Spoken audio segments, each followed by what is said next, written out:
महोदय बांधकाम खात्याचे मंत्री म्हणून उत्तर देत आहेत. एका बाजूला बांधकाम खात्याचे मंत्री म्हणून मुळतः हा ब्रिज जसं सचिन ऐरेंनी सांगितलं हा आमदार निधीतनं बांधलेला आहे. बांधलाय कोणी? आमदार निधीतनं. मग त्याच्यावर खर्च सार्वजनिक बांधकाम खात्याने केला असेल हे जरी पकडून चाललो. एका बाजूने ते म्हणतात की बांधकाम खात्याने बांधलाय पण आमचा त्याच्याशी काही संबंध नाही. जर तुमचा संबंध नाही तर तुम्ही कशाला येता इकडे उत्तर द्यायला? ज्या खात्याचा ग्रामपंचायतवाल्यांना येऊ द्या, ग्रामपंचायतवाल्यांना उत्तर द्यायला.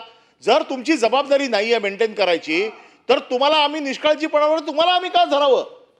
ज्या खात्याचे लोक आहेत त्याला आम्ही धरू ना. तुमचा निष्काळजीपणा नाही असं तुमचं म्हणणं आहे कारण आमचा काही संबंध नाही.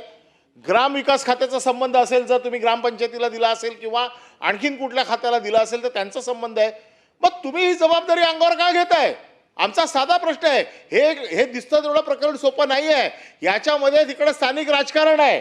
हा ब्रिज कुठे वळवला गेला ते आम्हाला माहिती आहे. यांची आपसातली भांडणं काय झाली ती माहिती आहेत.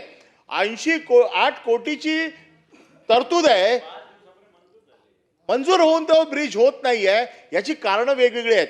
तुम्ही आमचं मंत्री महोदयांच्या बद्दल आमचा बिलकुल आक्षेप नाही कारण त्यांना आम्ही जबाबदार धरत नाही. पण आमचं म्हणणं असं आहे की तुम्ही दुसऱ्याचं पाप स्वतःच्या अंगावर काय घेताय? ज्याचं पाप आहे त्याला घेऊ देत ना. दुसऱ्याच्या मुलाला नावं ठेवायला चालले तुम्ही. सभापती महोदय, जे असं आहे की दिरंगाई जे झाले 8 कोटीचं काम जे आता मंजूर आहे हे PWD विभागाकडे आहे.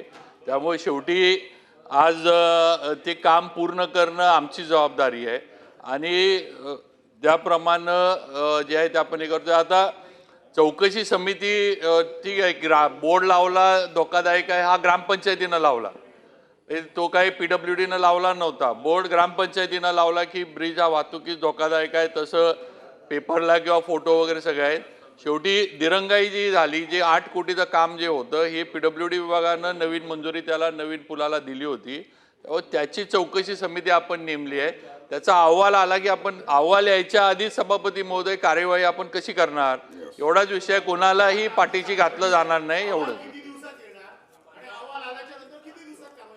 15 दिवसात मध्ये अहवाल हे केलेला आहे. 15 दिवसात आला की लगेच कार्यवाही त्याच्यावर केली जाईल.